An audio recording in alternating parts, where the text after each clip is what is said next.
Good morning, Hawks. My name is Grace Chu. My name is Nicholas Tong. And I'm Jason George, and you're watching a special edition of Hawk Talk. This year at El Dorado, we've had the opportunity to meet some amazing students who are visiting us from all over the world. Let's start off with some of our Italian exchange students and hear about the experiences in the nest. Hi, I'm Susanna. I'm an Italian foreign exchange student here at El Dorado High School. My parents in the beginning thought it was a joke when I told them, but then they realized I really wanted to do it for real. It was really hard because you have to go through an agency before, and you have to choose where you're gonna go because you can go anywhere in the world. Hi, I'm Marta Di Chiaro. I'm an exchange student from Italy here at Eldo. So I decided to come here when I was about 14 because I always wanted to experience something like that, and I was fascinated by the American culture that I've always seen in movies. My family fortunately was really supportive. My mom and my dad, they both wanted me to go because they knew that it was going to be something that will help me a lot in lots of things. I really love dancing, theater, and singing. I usually also hang out with my friends, especially here, all exchange students, or maybe we do fun stuff like going to the beach or going to Starbucks and have a good time. I love doing theater here and I love doing theater in Italy, but I do it differently because here I get to do it at school, which is great, while in Italy I have to take a class after school because our school does not provide theater classes, but it's great doing it here because I get to do it with my classmates and people I also see after school, so it's really fun. So after the school year is over, I actually have to do one more year of high school in Italy because we have 5 years of high school instead of 4.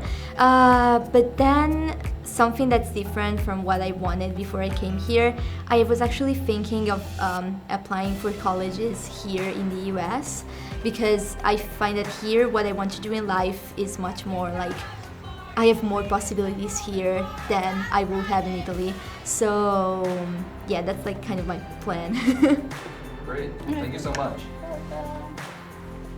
Thank you so much. Thank you so much for coming here today.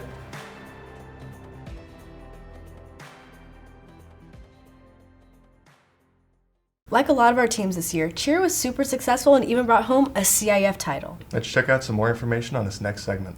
My name is Bella Hansen, and this is going to be my 3rd year on Varsity Cheer. My name's Addison Huff, and this will be my 4th year on Varsity Cheer. I wish people knew that it was hard work. We work out, we condition, we lift people in the air. It's not just cheering for other teams, that's an aspect of it, but we have competing for us is a whole nother thing where we're actively lifting people up in the air and moving our bodies in positions that aren't normal. We're stretching our limits, and I think people don't understand how much work we put in to make it look effortless. I feel like being on cheer has made me more confident at school just because we're a big team, and just seeing the familiar faces at school just makes me feel more comfortable.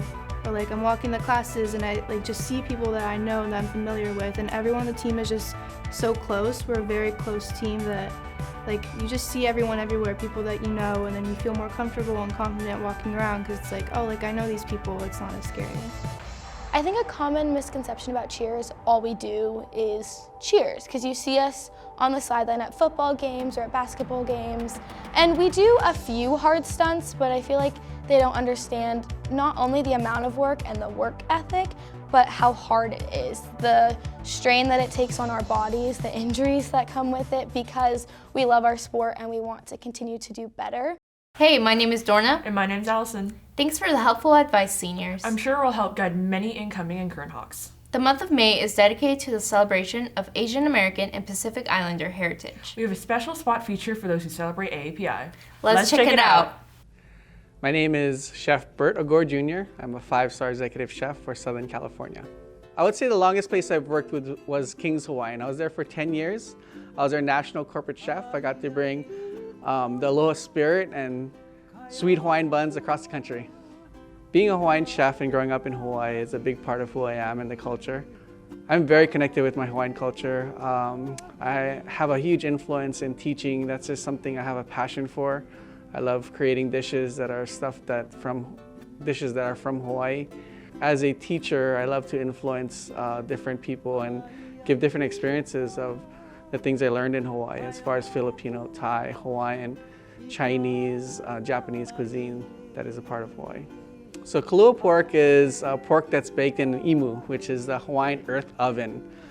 translated in English. In the old world, Kalua pork was actually a sacrifice pig that they sacrificed to a demigod called Amapua'a. Kalua pork is a sacrifice pig that's seasoned with Hawaiian salt that they harvest straight from the ocean. And then they would light these lava stones on fire and keep them hot for 3 to 4 hours, dig a pit in the ground, put these hot stones in the ground, lay tea leaves down, then they would lay that pork right onto the tea leaves, and then they would put more leaves on it and cover it up with sand and let it bake over for 24 hours. When that was out, that's when the official ceremony started and the festival started. So a luau is a gathering of ohana, friends and family, to celebrate. Old world, it was a ritual to sacrifice to their demigods. Modern day luau is to gather for birthdays, anniversaries, parties, welcoming back from different islands or adventures, because the islands, you'd go on trips and you'd be gone for a long time. When they come back, you'd traditionally have a luau to say, hey, you know, Chef Bert's back, let's have a party, a luau. And that's where we practice the spirit of aloha, which is the essence of breath, right? You know, the intimacy of getting to know one another without any borders, you know. Just take people how they are, who they are. And that's one of the greatest things about Hawaii. Hey, I'm Luke Wright. I'm Connor Grewal. And I'm Phil Seidel. And that's been our episode, Hawks. Thank you for watching.